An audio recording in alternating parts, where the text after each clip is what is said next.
지난해 12월 우크라이나 사태 확산 이후 공개 언급을 자제해온 블라디미르 푸틴 러시아 대통령이 직접 나토와의 전쟁 가능성을 경고했습니다. 이런 가운데 미국은 동유럽으로의 미군 추가 배치를 공식 발표하는 등 양측의 대치가 가열되고 있습니다. 1일 타스 통신, CNN 등에 따르면 푸틴 대통령은 오르반 빅토르 헝가리 총리와의 회담 뒤 기자회견에서 미국과 나토가 안전보장과 관련한 러시아의 핵심적인 요구들을 무시하고 있다며 이같이 밝혔습니다.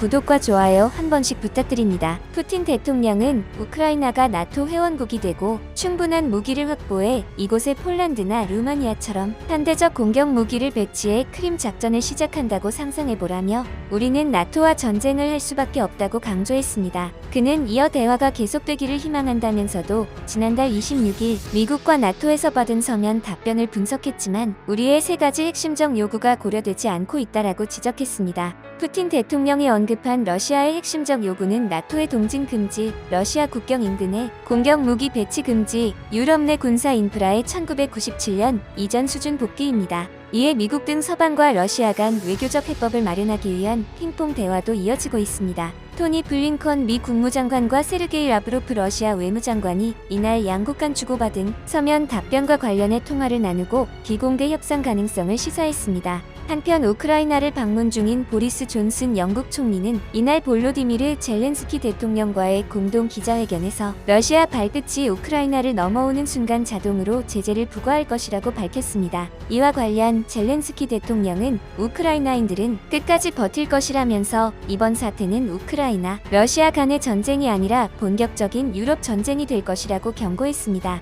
존슨 총리는 러시아가 임박한 군사 작전을 준비하고 있다며 푸틴 대통령이 한 발 물러서 대화에 참여하길 바란다고 강조했습니다. 현재 미군 측 움직임도 빨라지고 있는데요. 존 커비 미 국방부 대변인은 2일 브리핑에서 약 3,000명의 미군 병력을 동유럽에 추가 배치한다고 발표했습니다. 커비 대변인은 미군 병력 2,000명이 수일 내 유럽으로 이동할 것이며 이 중 대부분이 폴란드에 배치될 것이라며 독일에 주둔해온 미군 병력 중 1,000명 정도가 루마니아로 이동할 것이라고 밝혔습니다. 이들 병력은 나토가 러시아에 맞서 신속대응군을 가동할 경우 지원에 나서게 됩니다. 그런데 이번 러시아와 우크라이나 갈등에 미국이 개입하면서 미중 갈등이 더욱 격화되는 모습인데요. 왜냐하면 미국의 반대 입장인 중국과 러시아가 이번 우크라이나 사태로 뜻을 같이 하게 된 것이죠. 따라서 중국과 러시아는 서로 손을 잡으면 아무리 미국이라도 자신들이 유리하다고 생각했을 것입니다. 하지만 미국은 숨겨왔던 비장의 무기를 하나둘 꺼내기 시작해 중국과 러시아가 경악을 금치 못하고 있는데요.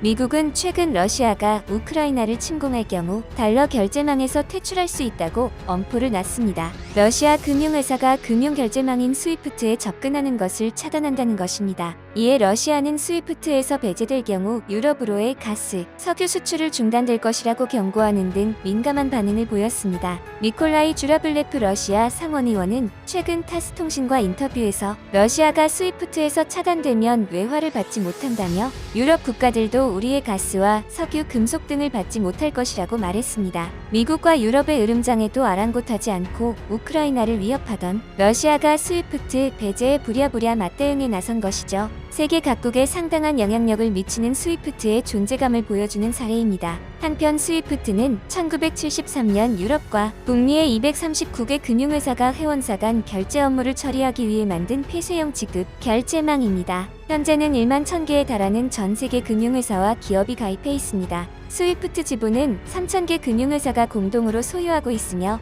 1977년 첫 서비스를 시작했을 땐 연간 1,000만 건의 거래가 이뤄졌지만 최근에는 4천만 건으로 늘었습니다. 현재 세계 각국의 송금망은 이 스위프트를 거칩니다. 예컨대 미국 LA의 기업이 서울의 다른 업체에 돈을 보내기 위해 미국 거래은행에 요청하면 이 은행은 스위프트망을 통해 비업체의 거래은행에 메시지를 보내 결제하는 식입니다. 세계 금융을 연결하는 파이프라인 역할을 하는 셈이죠. 따라서 러시아가 스위프트에서 퇴출되면 러시아와 해외의 금융기관 간 자금 송금이 거의 불가능하게 됩니다. 러시아 은행 및 기업과 외국 업체와 거래가 막히게 되는 것이죠. 미국 달러화로 러시아 석유나 가스를 구매하는 기업은 러시아에 돈을 전달할 방법이 사실상 막히게 되는 것입니다. 스위프트 퇴출은 러시아로 통하는 달러 공급선을 봉쇄한다는 의미로 해석됩니다. 이처럼 국제 달러 조달선인 스위프트는 미국의 영향력 아래 있습니다. 미국이 스위프트를 바탕으로 달러를 무기화할 수도 있다는 의미입니다. 러시아는 물론 수출 규모 전 세계 1위인 중국을 비롯해 전 세계가 수출 대금을 스위프트를 통해 받습니다. 미국이 스위프트를 통해 언제든 이 수출 대금이 오가는 돈줄을 끊을 수 있는 것입니다. 스위프트를 바탕으로 달러 패권을 다지고 있는 것이죠. 중국과 러시아는 이 같은 스위프트 퇴출에 대응하기 위해 다양한 방안을 시도하고 있는데요. 중국과 러시아가 미국 달러 대신 자국 통화를 활용한 무역 결제를 늘리는 것이 대표적입니다. 작년 9월 러시아의 가스 기업 가즈프롬 산하 정유회사인 가즈프롬 네프트는 중국과 러시아를 오가는 항공기 급유 비용을 달러 대신 위안화와 루블화로 받기 시작했습니다. 가즈프롬 네프트는 중국 내 34개 공항에서 항공유 급유 사업을 하고 있습니다. 중국과 러시아 간 교역량이 불어나는 만큼 주요 상품의 자국 통화 결제가 계속 증가할 것으로 보고 있습니다. 작년까지 중국과 러시아의 교역 규모는 3년 연속 1000억 달러 약 119조 원을 넘어섰습니다. 러시아 중앙은행과 세관당국에 따르면 중, 러 간 교역에서 위안화 결제 비중은 17% 이상이며 러시아의 외환 보유액에서 위안화 비중은 12%를 넘습니다. 한편 중국도 스위프트 위협에 시달린 사례가 있었는데요.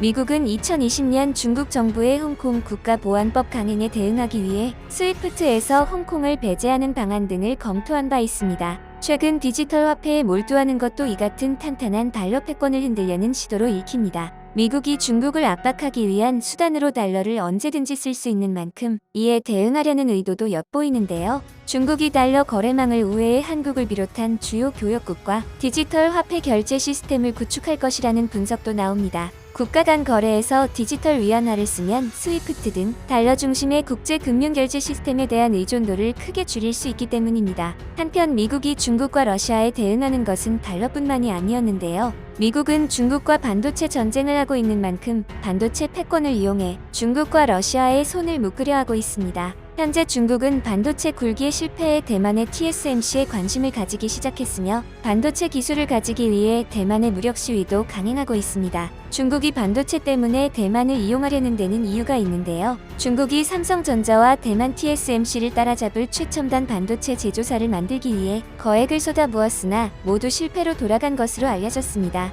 지난달 9일 월스트리트 저널 기업 발표와 중국 관영 매체 보도, 지방정부 문건 등을 분석한 결과 중국에서 지난 3년간 최소 6개의 새 대규모 반도체 제조 프로젝트가 실패한 것으로 집계됐다고 보도했습니다. 이들 프로젝트에 투입된 금액은 최소 23억 달러 약 2조 7,692억 원입니다. 이 중 대부분은 정부에서 지원한 금액이지만 일부 기업들은 단 한 개의 반도체조차 만들지 못했다고 신문은 밝혔습니다. 월스트리트 저널은 우한홍신 반도체 제조와 취안신 집적 회로의 실패를 대표적 사례로 꼽았습니다. 두 회사는 삼성전자와 대만 TSMC가 선도하고 있는 14나노미터 이하의 회로를 가진 반도체 칩을 만드는 목표로 시작했습니다. 앞서 HSMC와 QXIC는 몇 년 내로 7나노미터 초미세 공정 제품까지 만들겠다는 청사진을 제시한 바 있습니다. 특히 HSMC는 전직 대만 TSMC 고위 경영진 중 한 명을 회사 최고 책임자로 임명하는 등 고급 인력으로 회사를 발전시키려 했습니다.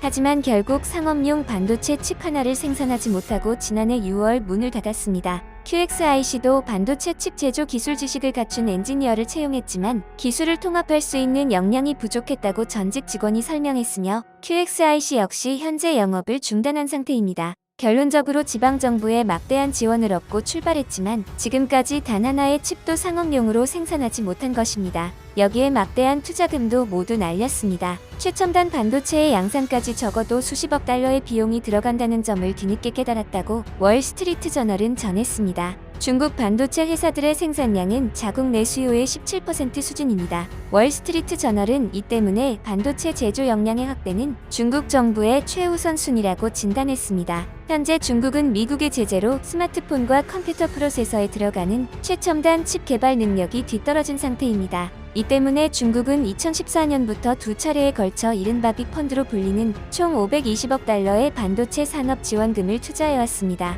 월스트리트 저널은 그러나 이 지원금을 챙기기 위해 요식업, 시멘트 제조사를 포함한 수만 개 기업이 반도체 관련 회사인 것처럼 등록했다고 지적했습니다. 이처럼 미국이 중국과 러시아를 상대로 달러와 반도체를 규제해 우크라이나 사태를 진정시키려 하고 있는데요. 앞으로 국제 정세가 어떻게 흘러갈지 전 세계가 긴장하고 있습니다.